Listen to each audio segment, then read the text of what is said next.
ప్రార్థన చేస్తున్నాం దేవా. మా గ్రామంలో నివసించే ప్రతి కుటుంబాన్ని మీరు దీవించిన ఆయన, మా ప్రాంత నివాసులందరినీ కూడా దీవించిన ఆయన, సంఘస్థులందరినీ మీరు దీవించిన ఆయన, పెద్దలను మీరు దీవించిన ఆయన, సేవకులను ఈ రాష్ట్రాలను ఎవరొచ్చులను వీళ్ళందరినీ కూడా మీరు దీవించమని ప్రార్థన చేస్తున్నాం. ఈ 2 రోజులు మా ప్రభావ మంచి వాతావరణాన్ని, విద్యుత్ సరఫరాన్ని అయా మా ప్రభావ చక్కదనంగానే అయా మీ స్వామిలో ఆదరణ ఉంచుకోవడానికి ప్రార్థన చేస్తున్నాం. ఏది కూడా మీరు లేకుండా కొరత లేకుండా సర్వ సమృద్ధిని అనుగ్రహించమని ప్రార్థన చేస్తున్నాం. అయ్యా మా ప్రభావ శరీర సమాధానాలే కాకుండా ఆత్మీయాహారము మనందరికీ సమృద్ధిగా మీరు దయచేయమని ప్రార్థన చేస్తున్నాం. ఎవరెవరైతే బుక్కులు వింటున్నారో వారి కుటుంబాలు, వారి బిడ్డలు రసం బలపరిచి సమృద్ధిగా జీవించమని ప్రార్థన చేస్తున్నాం. వచ్చిన బిడ్డలు చూసి మీరు జీవించిన ఆయన ఇంకా రావాల్సిన కంటే కనిపించి మీ సన్నిధానంలో కానీ మాకు తోడించమని, మీ సన్నిధానంలో తోడించమని ప్రార్థన చేస్తున్నాం. పాటలను మహి పొందినాం దేవా.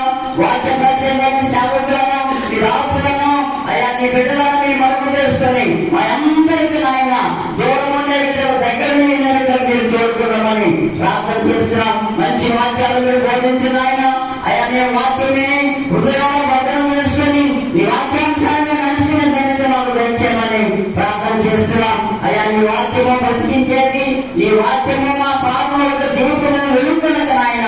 నీ వాక్యము ఆయన రెండంతలుగా వాడిన గడ్డం కనుక నా ప్రభావ మమ్మల్ని అందరినీ వాక్యంతో పంపి నింపి సాక్షులుగా పంపమని ప్రార్థన చేస్తూ నీ దివ్య సన్నిధి మాకు తోడుకుంటుందని, మళ్ళా మీరు ఆశ్రమ సేవకులు జీవ ప్రయాణాలు కూడా మీరు మాకు తోడుకుంటామని, ఈ కోరికలన్నీ కూడా మా ప్రభావ ఆది అంతము మీరు అధ్యక్ష వహించి మీ చిత్తాంశాలుగా కలిగించమని, 2 రోజులు ప్రేమ ఇంచులు కూడా సమృద్ధిగా మీరు ఆశ్రయించమని, ఏ బలహీనత లేకుండా అందరినీ సమర్పించి సంతోషపరిచేలా మీరు ఉంచమని, మమ్మల్ని అందరినీ కూడా మీ అస్సలు అప్పచెప్పుకుంటూ ఆయా గృహాల్లో అయా ఎవరైతే బలహీనంగా ఉన్నారో హాస్పిటల్లో వారిని కూడా స్వచ్ఛపరిచిన ఆయన ఈ సన్నిధానంలో ఉండడానికి సహాయం చేయాలని మమ్మల్ని అందరినీ కూడా మీ అస్సలు అప్పచెప్పుకుంటూ ఈ కొద్ది విన్నపాలు మీ అక్కడే చేర్చుకోమని, మా కొరకు వచ్చినటువంటి మా యేసు క్రీస్తు యొక్క శ్రేష్టమైన ఘనమైన దివ్యమైన నామములో ప్రార్థించి వేడుకుంటున్నాం మా పరమ తండ్రి.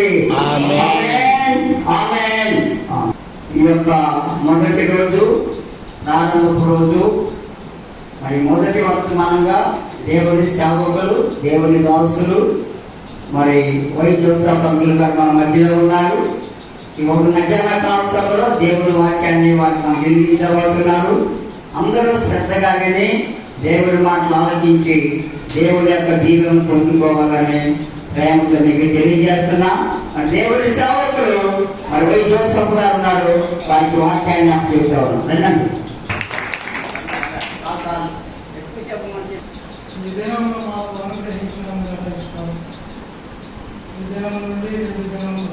మీ సన్నిధిలో గడపడం మీరు మా సహాయం చేయండి. మీ వాక్యములతో హెచ్చరించి మమ్మల్ని బలపరిచి ప్రదర్శనని సర్వాను శక్తులను ఆరాధనలోని మీ వాక్యములకు మేము విధేయులం. నాయన మీ వాక్యమును విని నాయన హృదయంలో కూర్చుకుని మా జీవితంలో మేము అవలంబించుకోవాలి. మాకు నేర్పమని, సహాయం చేయమని, ఆది నుండి అంతం వరకు మీరే పొందండి. ఇంట్లో అయోగ్యుడైన భగవాను కూడా జ్ఞాపకం చేసి మరియు మీరే కొన్ని వాక్యములను మీరు మాకు దయచేయండి. యేసు ప్రభు నామంలో అడిగి వేడుకుంటున్నాం తండ్రి. ఆమేన్. ఇలాగా చేయవచ్చిన అందరికి వందనాలు. సప్పట్లు కొట్టి ఆహ్వానిస్తే అది సాతానుకు పంపించు. దేవుడి సన్నిధిలో ఒక అల్పుడైన మానవుడిని ఎప్పుడు గౌరవించుకున్నాను. తప్పు దేవుడిని గొప్పవచ్చు. నేను నిజంగా చెప్తున్నాను. మంచి ప్రసంగం చేశాను. ఒక ఆయన వెనకొచ్చి భుజం తట్టి బ్రదర్ వాక్యం చెప్పారండి అని ఆయన కోరుకున్నారు. ఆయన వెనక్కి తిరిగి సాతానా ఈ రూపంలో వచ్చావా అని ప్రభువా నన్ను క్షమించన్నా. ఎందుకంటే ఒక మానవుడు దేవుని సన్నిధిలో మనం ఉన్నాం. దేవుడే మహిమపరచబడా, మానవుడు మహిమపరచబడు. ఎప్పుడు కూడా 4వ అధ్యాయము 42, 43 వచనాలు చూడండి. మా సమయానికి కనుక నేను రెడీగా మాట్లాడుకుంటున్నాను కనుక నేను చదువుతాను.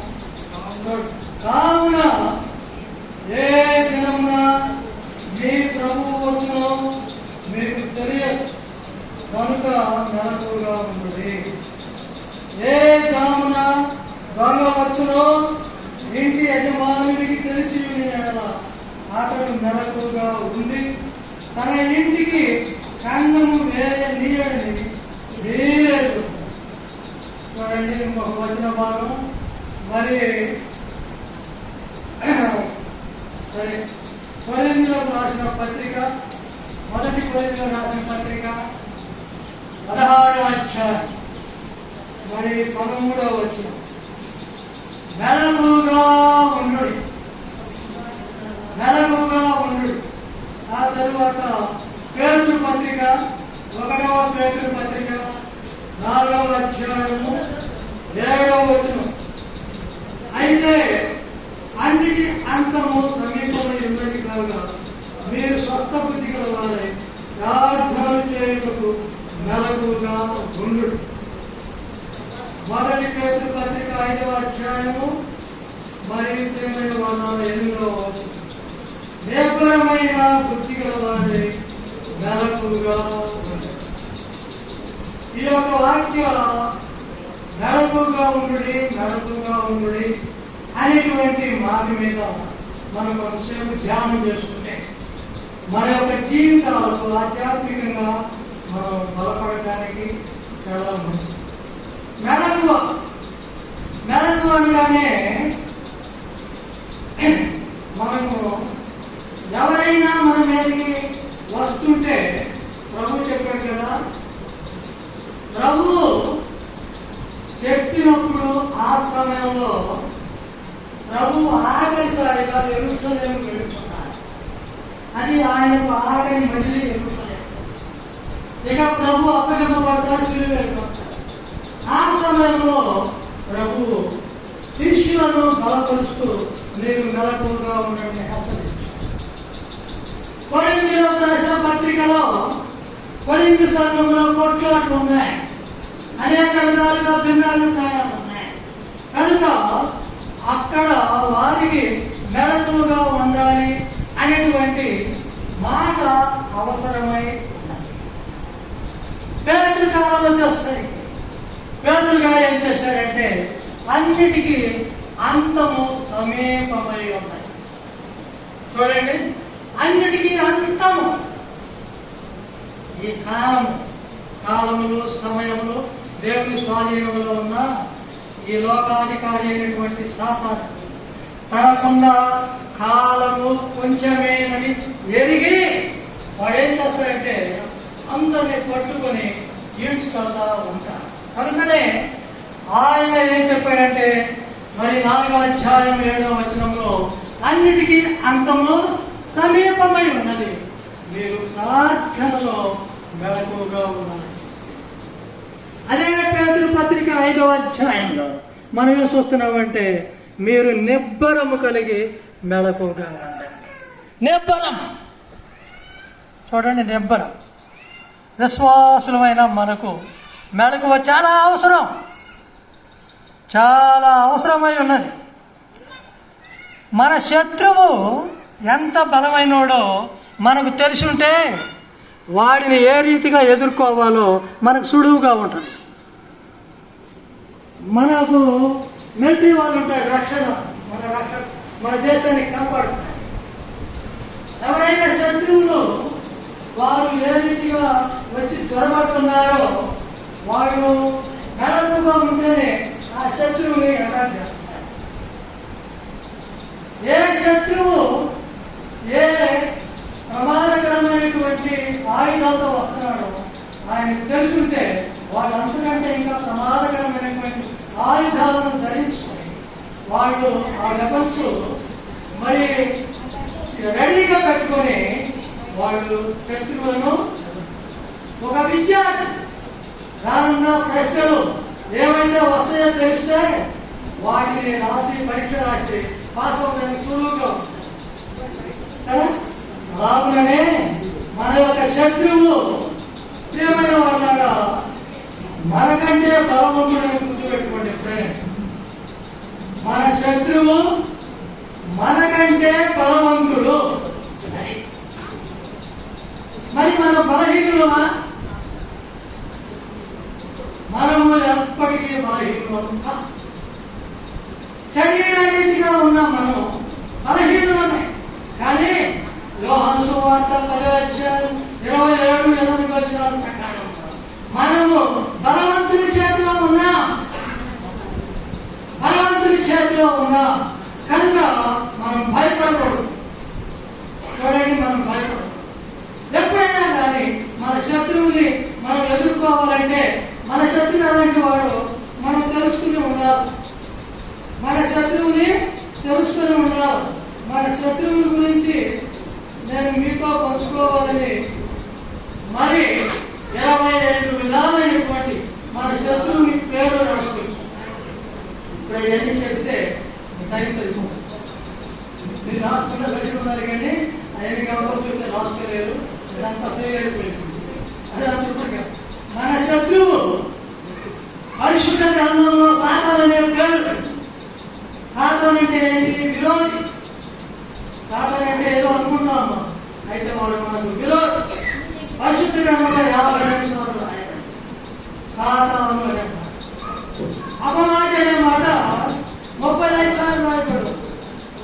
అపవాది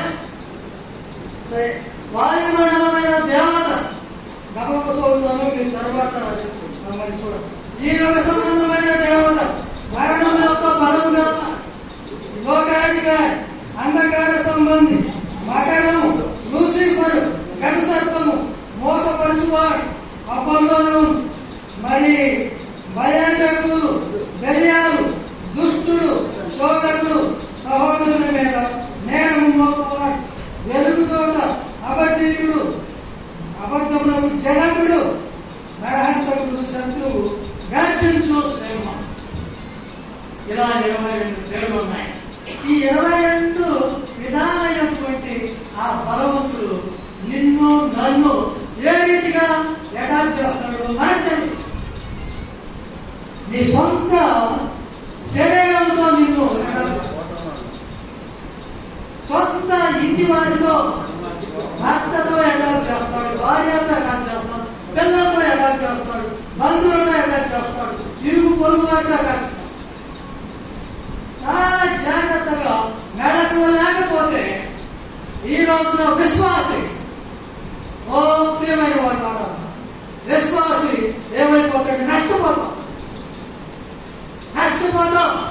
యేసు ప్రభు అందుకనే మత్తయి సువార్త 13 చెప్పినాడు. ఏమనంటే వాడు అడిగారు, అయ్యా నీ యొక్క చేనులో నువ్వు మంచి విత్తనాలు విత్తినావు, మంచి విత్తనాలు విత్తినావు, గురువులు ఎలా వచ్చినాయి అని ఆ యజమానులు అడిగినా. అయితే ఆ యజమానుడు ఏం చెప్పాడు? ఇదిగో ఇది దుష్టుడు చేసి ఏమన్నాడు? ఏమన్నాడంటే ఆ యజమానుడు, ఇదిగో మనుషులు నిద్రించుకుండగా ఏం చేశాడు? దుష్టుడు వచ్చి వారి యొక్క హృదయంలో, మనం నిద్రపోతాం ఏం చేస్తాడు? హృదయంలో వాక్యం లేకపోతే ఏమైపోయింది? మనకు మెడకు ఉండదు. హృదయంలో వాక్యం ఎప్పుడైతే మనకు ఉండదో అప్పుడు మనం పక్క దారికి వెళ్ళిపోతాం. అందుకని 119వ కీర్తనలో ఆయన అన్నాడు, నీ అంత నేను పాపము చేయకున్నట్టు నా హృదయంలో నీ వాక్యమును ఉంచుకున్నా. అది ఎంత మంచి మాట. మనం ఎలా ఉంటాం? ఇరుగుబాటు పొరుగుబాటు మాటలు మన హృదయంలో ఉంటాయి, మన మనసులో ఉంటాయి. అవి ఎక్కడికి పోవు, ఎక్కడికి పోవు. అవి మాత్రం గుర్తుంటాయి కానీ మనకు దేవుని వాక్యం మాత్రం గుర్తుండదు. ఒకవేళ గుర్తుండినా ఆ సమయంలో మనకు గుర్తుకు రాకుండా చేసేది ఎవరంటే ఎందుకంటే మెడతూకాలు లేవు. అపవాది ఏం చేస్తాడంటే వచ్చి పురుగులు మెచ్చిపోతాడు జాగ్రత్త. కనుక ప్రియమైన వాళ్ళారా, ప్రభు చెప్పిన మాట ఏంటంటే, ప్రభు చెప్పిన మాట ఇదిగో మెలకుగా ఉండు. చూడండి, చాలా సార్లు వాడు ఏం చేస్తాడంటే ఈ యొక్క వెలుగుదోతగా వస్తాడు. సెప్టెంబర్ 21, 1823 అమెరికాలో జోసెఫ్ స్మిత్ అనే ఒక అతని దగ్గరకు మార్మోనియా అనే ఒక దూత వచ్చింది. ఆ రాత్రి ఆయన 3 సార్లు ప్రత్యక్షమైంది. ఏం బోధించిందంటే ఆ దేవత యేసుక్రీస్తు ప్రభువుకి సంపూర్ణ రక్షణ సువార్త బంగారు పలకల మీద రాయబడి ఒక చోట దాచిపెట్టబడింది. అది నువ్వు తీసుకొని దాన్ని ప్రకటించు అని చెప్పాడు. మరి అదే సమయంలో ఇంకో మాట చెప్పాడు. ఏమంటే మరి ఏం చెప్పాడంటే సాతాను చేత మోసగింపబడకుండా జాగ్రత్తగా ఉంటాడు. ఏం చెప్పాడు? సాతాను చేత నువ్వు మోసగింపబడకుండా జాగ్రత్తగా.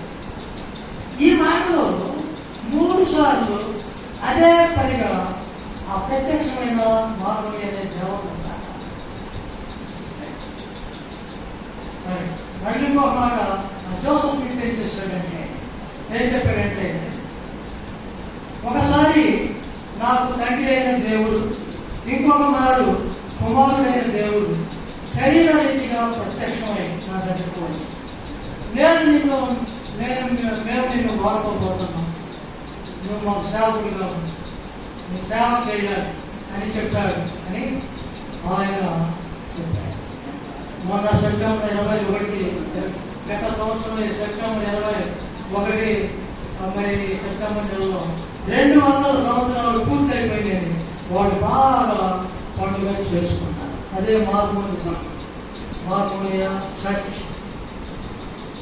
ఆ రీతిగా తప్పు దోతలు బయలుదేరినాయి. వాడి వెలుగుతోటగా వచ్చి ఎలా ప్రవర్తించుకోవడం మొదలుపెట్టాయి. కాలంలో వెలుగుతోటగా వచ్చి మనల్ని కూడా మోసం చేసే అవకాశాలు ఉంటాయి. కనుక ప్రియులారా, వెలుగుతోటగా వచ్చినప్పుడు అది ప్రభువు నన్ను హెచ్చరిస్తున్నాడా, దేవుడు కాకుండా సాతానుడు హెచ్చరిస్తున్నాడు అనేది మనం గమనించాలి.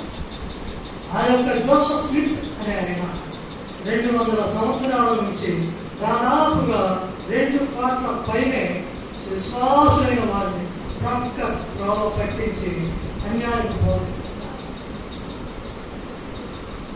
ప్రక్క త్రోవ పట్టించారు. ఆ బైబిల్ ఆ యొక్క బోధలైనటువంటి కొంతమంది ఆయనను ఇదిగో ఇది ప్రక్క, ఇదంతా కూడా సాధారణ యొక్క ఆయన కానీ అమెరికాలో బయలుదేరి ప్రపంచం వారు కనుక ప్రియులారా, సాధారణుడైన వాడు మనలను ఏ రీతిగా మోసగిస్తాడో తెలియదు. కనుక మనం వాడు ఎటు ప్రక్క నుండి మన దగ్గరకు వచ్చి ఏ రీతిగా మనం అటాక్ చేస్తాడో, ఏ రీతిగా ఎదురుస్తాడో మనం తెలియదు. కనుక మనం ఏం చేయాలంటే అన్నిటికీ సిద్ధపడి ఉండాలి. ప్రతిదానికి సిద్ధపడి ఉండాలి. ప్రతి దానికి ఒకసారి రేపల్లిలో 2 వారాల క్రితం ఒక కుమార్తె తల్లిదండ్రులని చెప్పని తల్లిదేదో మాట్లాడినంట. తల్లి వెళ్ళి ఆ గుడికి మిగిలి ఆ ప్రమాదకరమైనటువంటి గొడవ తగిలేసింది. వాళ్ళ మేనత్త గారు అడావుడిగా పరిగెత్తుకుంటూ వచ్చి నా దగ్గరకు వచ్చింది. ఏంటమ్మా అంటే వాళ్ళు హిందువులు. ఏంటమ్మా అంటే మా నాన్నకోడలు ఎలా తిందయ్యా ప్రార్థించే. ఎందుకు తిందమ్మా అంటే ఎంతో తల్లి కూతురు లేదు అన్నాడు కావాలి అమ్మాయి. పిల్ల అంటే తల్లిదండ్రులే, తల్లి అంటే పిల్లతండ్రులంటే అదొక వేదంగా ఉండదు కదా. కానీ కుమార్తెల మాటలకు తల్లి భయపడి ఆ రీతిగా చేసిందంటే సాధారణ వాళ్ళని ఎలా వాడుకున్నాడు, సాధారణ చేతిలో వాళ్ళు ఎలా ఉన్నారు.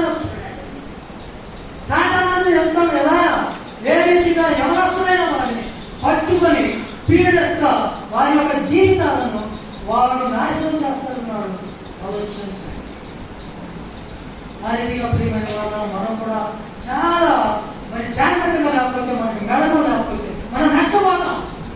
రీసెంట్గా నేను అమెరికాలో ఇంకొక అమ్మాయి మరి చూడండి, ఒక అబ్బాయిని ప్రేమించున్నాను, ఆ అబ్బాయి ద్వారా జరిగింది. ఇప్పుడు ఆ అబ్బాయి మరి అంటే వ్యక్తిగతమైనటువంటి వెలుగు ఉండాలి. తరువాత కుటుంబంలో మరి కుటుంబంలో వ్యక్తిగతమైనటువంటి మెళకువ, కుటుంబంలో బిడ్డల ఎడల, భర్త ఎడల, భార్య ఎడల, ఇరుగు పొరుగు వారి ఎడల, బంధువుల ఎడల మెళకువగా ఉండాలి.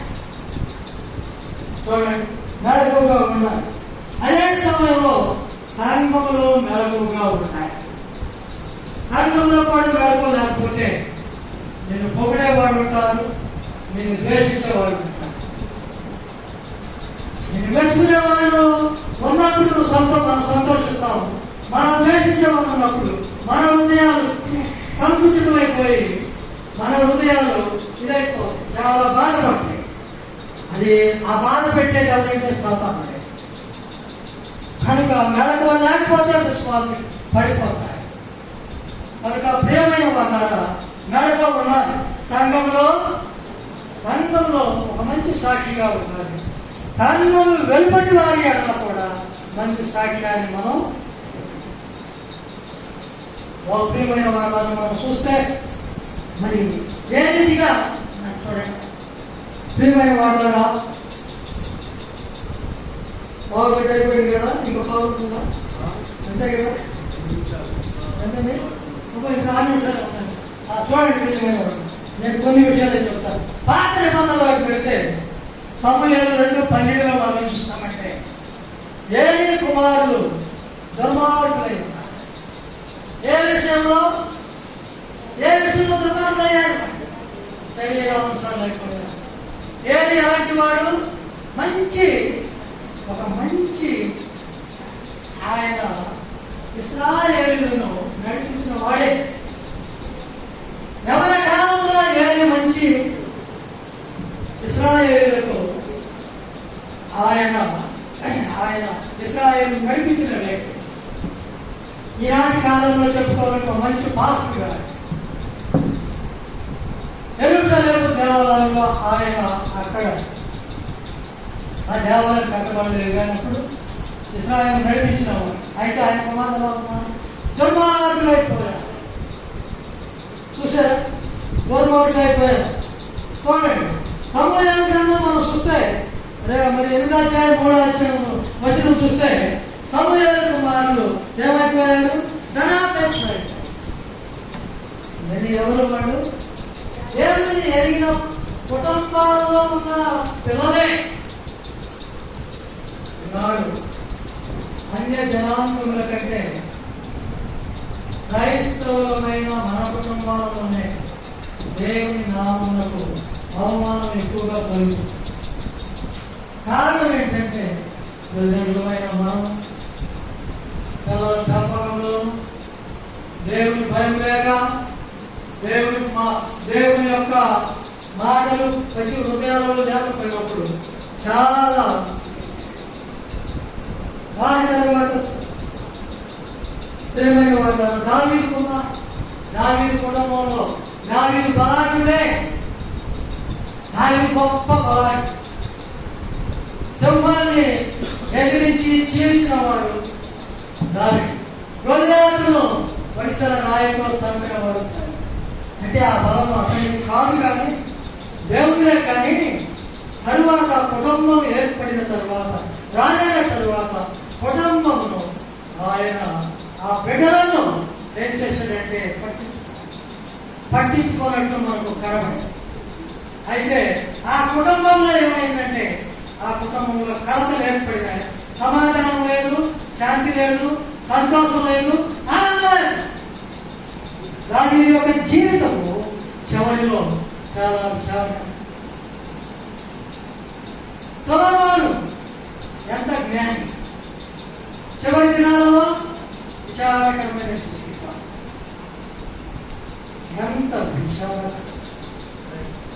ప్రియమైన వారులారా, చూడండి, ఈ రీతిగా చూసుకుంటే యెహోషువ వలె మనవాడు.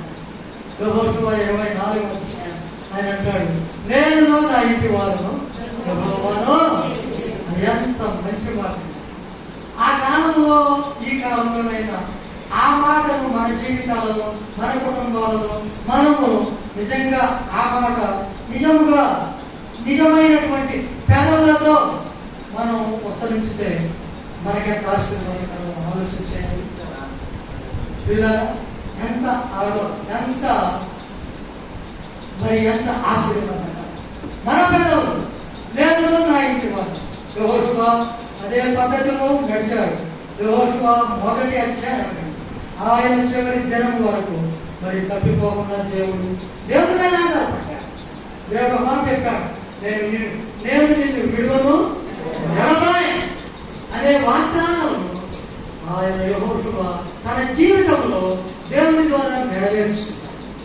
కనుక ఈనాడు జీవిస్తున్నాం అదే రీతిలో యెహోషువ వలె మనం నడిచి దేవుని చేత ఆశీర్వదింపబడి దేవుని నడిపించినట్లు దేవునికి తలవంచి దేవుని నామమును మహిమపరచబడటం దేవుని మనలను నడిపించిన కాక అట్టి కృపా దేవుడు మనందరికీ దయచేయండి. ప్రేమ గల తండ్రి, పరిశుద్ధుడైన దేవా, నీకు వందనాలు. మన జీవితంలో వెళకును మాకు దయచేసి వారు ఉన్న లోపలను సరి చేసుకోవడానికి మీ జ్ఞానము, తెలివి, వివేకమును మాకు దయచేసి మాలో ఉన్న గర్వము, అహంకారం, అహంభావాన్ని తీసుకొచ్చి మీకు విధేయమై జీవించుకోండి. మీ కృపను మీ ప్రేమను మాకు అనుగ్రహించుకోండి. యేసుక్రీస్తు ప్రభు నామములో స్తుతించి ప్రార్థించి ఆమేన్.